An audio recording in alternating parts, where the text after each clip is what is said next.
अस्सलाम वालेकुम गाइस। अब जो हमारा दूसरा टॉपिक है वो है बोन ऑस्टियोलॉजी। अब हम ये शुरू करेंगे।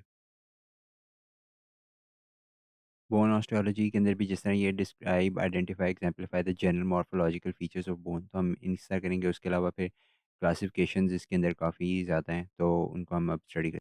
जब हम मॉर्फोलॉजिकल फीचर्स की बात करते हैं तो ये जो जिस तरह अब आपको बोन नज़र आ रही है, इनको एक्सप्लेन करने के लिए हर एक जो फीचर है ना उसको एक्सप्लेन करते हैं। जिस तरह अब ये सर्फेस को ट्रोकेंटर्स कहते हैं, किस चीज़ को ट्रोकेंटर्स कहते हैं, ये इस टॉपिक के अंदर है। अब पहले हमारे पास आता है आर्टिकुलर सर्फेसेज़। आर्टिकुलर सर्फेसेज़ वो सर्फेसेज़ होते हैं जो कि दूसरी बोन के साथ मिलके जो जॉइंट बनाते हैं। जैसे कि ये दिखाया हुआ है कि ये जो हमारे पास फीमर है उसका जो हेड है वो जो है ना ये इस तरह एस्टेबुलम के साथ मिलता है। जो हिप जॉइंट होती है उसके साथ मिलता है और वहाँ पे एक जॉइंट बनाता है। तो ये एक जॉइंट की एक उन्होंने एग्जांपल दी है। फिर इसी तरह यहाँ पे शोल्डर जॉइंट है वो इस तरह बनता है। और ये जो हम नी जॉइंट जो देख रहे थे, ये नी जॉइंट के अंदर फीमर जो है ये जो है ये टिबिया के साथ मिलती है और एक जॉइंट बनती है। तो ये सारी जो सर्फेसेज़ हैं आर्टिकुलर सर्फेस। अब आर्टिकुलर सर्फेसेज़ जो हैं वो डिफरेंट टाइप के होते हैं। सबसे पहले आती है हमारे पास हेड। एनाटॉमी पढ़ने का सबसे तरीका ये है कि आपके पास बोन हो और आप उसके ऊपर जो है ये सारे फीचर्स जो हैं उनको एक दफ़ा मतलब इनको टच करें, इनको एक दफ़ा देखें, ताकि आपको एग्जैक्टली आइडिया हो। जब आप रियल ह्यूमन बॉडी में देखेंगे तभी आपको पता चलेगा। पिक्चर्स से समझ आ जाएगी बट आपको कभी भी रियल एक्सपीरियंस नहीं होगा। और लर्निंग एनाटॉमी की खास तौर पे है ही सिर्फ इस केस में कि आप प्रैक्टिकली देखें चीज़ों। पहले हम देखते हैं कि जिस तरह अब ये वाले सरफेस है, ये हम देख रहे हैं कि हिप बोन के साथ ये मिलके फीमर जो है वो एक जॉइंट बना रही है, ये दिखाया हुआ है। इसी तरह फिर ये वाला जो सरफेस है, ये नीचे जो टिबिया है इसकी सरफेस के साथ मिलती है और एक जॉइंट ये बनता है, ठीक है? तो ये ओवरऑल एक नी जॉइंट दोनों बनते हैं, ये दोनों सरफेस। तो ये जो सरफेस हैं आर्टिकुलर सरफेसेस हैं। सबसे पहले हमारे पास आ जाता है हेड। अब एक सबसे पहली जो टाइप है आर्टिकुलर स्ट्रक्चर की वो है हमारे पास हेड। अब जिस तरह हमने ये स्टडी किया है कि ये फीमर का ये वाला पार्ट है, तो ये जो है फीमर का हेड, ये एक टाइप ऑफ आर्टिकुलर सरफेस है। इसके भी जिस तरह for example the head of femur, तो ये हेड ऑफ फीमर। इसी तरह जो हमारे पास दूसरी एग्जांपल है वो है हमारे पास ये ह्यूमरस जो है, ये शोल्डर की जो बोन होती है ह्यूमरस। ह्यूमरस का जो हेड है वो एक और एग्जांपल है जो आर्टिकुलर सरफेस। फिर कैपिचुलम जो उनसे आते हैं, कैपिचुलम आता है स्मॉल राउंडेड आर्टिकुलर जो एमिनेंस है। एमिनेंस ये तो है राउंडेड आर्टिकुलर सरफेस। एमिनेंस जो है ना ये एक क्या लें बल्स है, जिससे ये अब ये कैपिचुलम दिखाया हुआ है। तो ये कैपेचुलम जो है ये ये थोड़ा-सा राउंडेड है, एग्ज़ैक्टली पुल्ली से भी नहीं मिलता है। अभी हम देखें ट्रोक्लिया ट्रोक्लिया भी नहीं है, लेकिन ये बिल्कुल हेड भी नहीं है। तो ये कैपेचुलम जो है ना ये कैपेचुलम की। फिर अगली चीज़ आई थी हमारे पास ट्रोक्लिया। ट्रोक्लिया जो है ये अब उसमें उन्होंने दिखाया हुआ है जो पुली शेप्ड होता है। ये है ट्रोक्लिया ऑफ ह्यू ये दिखा है, ये ट्रोक्लिया ऑफ ह्यूमरस है, ये पुली की तरह का बना हुआ है। तो ये जो है ये ट्रोक्लिया ऑफ ह्यूमरस जो है ये भी आर्टिकुलेट कर रहा है। इसके अंदर किस बोन से ये अल्ना होगी, अल्ना के साथ जो है ये आर्टिकुलेट कर रहा है। मतलब एक जॉइंट बना रहा है। अब ये हमारे पास आ जाता है, फिर एक और फीचर आता है हमारे पास कॉन्डाइल। कॉन्डाइल जो से ये भी जॉइंट का पार्ट ही होते हैं, ठीक है? अब जिस तरह उसमें बताया है कि जो कॉन्डाइल जो है ना यूजुअली ये पेयर्स के अंदर होते हैं। मीडियल कॉन्डाइल और lateral condyles of the femur. यहाँ पे देखें, अभी फीमर की बात की है इसने, लेकिन ह्यूमरस के अंदर भी कॉन्डाइल्स होते हैं। ये हमारे पास आ गया लैटरल एपिकॉन्डाइल। सॉरी एपिकॉन्डाइल और है, कॉन्डाइल्स और है, मैं भी कॉन्डाइल्स दिखा। ये है हमारे पास कॉन्डाइल्स। ये दिखाए हुए हैं फीमर के कॉन्डाइल। अब ये जो कॉन्डाइल्स है आप देख रहे हैं कि ये स्मूथ सी सरफेस है। लैटरल कंडाइल और ये मीडियल कंडाइल। अब हम ये बेसिकली किस तरह से देख रहे हैं, ये एंटीरियर व्यू। अगर हम एंटीरियर से देख रहे हैं और ये जो एंटीरियर से हमें नज़र आ रही है, आपको ना आइडेंटिफ़ाई करना होता है ये बोन किस साइड की है। तो ऑब्वियसली अगर ये एंटीरियर हम इसको सामने से देख रहे हैं तो ये जो हेड है ये हिप के अंदर लगेगा। इसका मतलब है ये जो सरफेस है ये लैटरल सरफेस है, बाहर साइड। तो इसका पता है हमें पता लगता है कि ये जो उनसे ये राइट साइड की बोन है।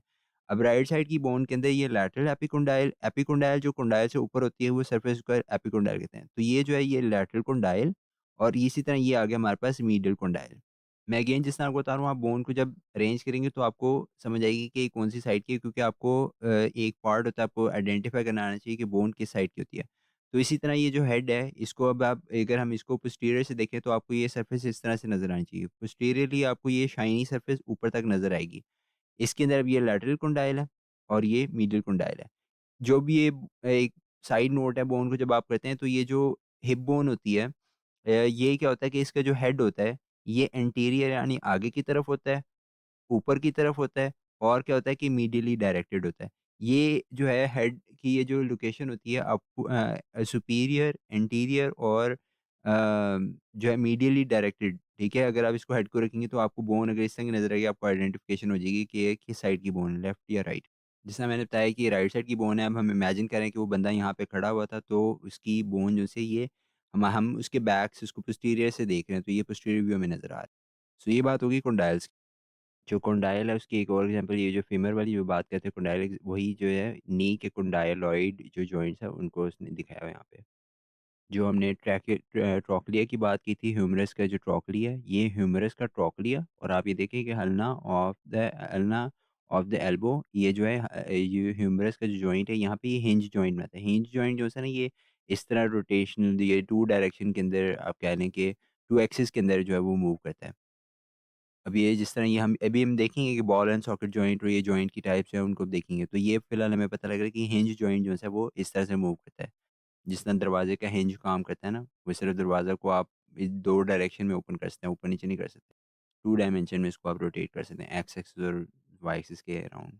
खैर एक्सिस वाली एग्ज़ाम्पल को ये वो बेसिकली होता है कि एक होता है खैर यू गेट द पॉइंट कि आप इसको सिर्फ़ इस तरह से मूव कर सकते हैं। फिर अगली चीज़ आई थी हमारे पास facet, small smooth flat articular surface जो होती है इसको हम कहते हैं फेसेट।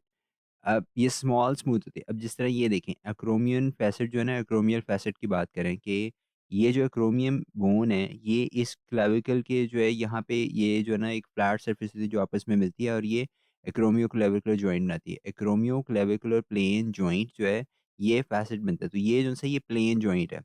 हमें हमें प्लेन जॉइंट की भी यहाँ पे एग्ज़ाम्पल समझ आ रही है और हमें जो है ये क्रोमियम की भी फ़ैसेट की भी समझ आ ये जो फीमर के जो कंडाइल्स हैं, उनकी एक और पिक्चर है, मीडियल कंडाइल और लैटरल कंडाइल, ये ज़ूम करके दिखाएँ मैंने। अब ये आ गया हमारे पास फोसा।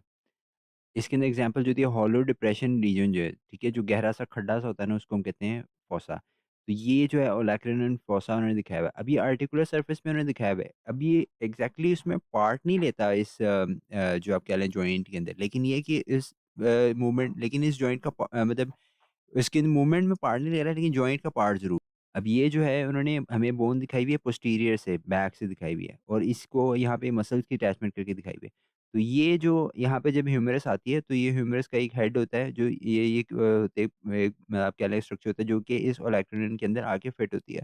तो ये लैक्रोन इसको लैक्रोन प्रोसेस कहते हैं और ये लैक्रोन फोसा। इसके बाद आई थी हमारे पास non articular surface. Non articular surface basis surfaces वो होती हैं जहाँ पे जो जो जिनके ऊपर मूवमेंट नहीं होती है। तो ये रफ सरफेसेस होंगी मोस्टली आप देखेंगे। इनके अंदर बेसिकली क्या होता है कि जो मसल्स होते हैं और लिगामेंट्स होते हैं वो यहाँ पे आके अटैच होते हैं। फिर आए थे हमारे पास ये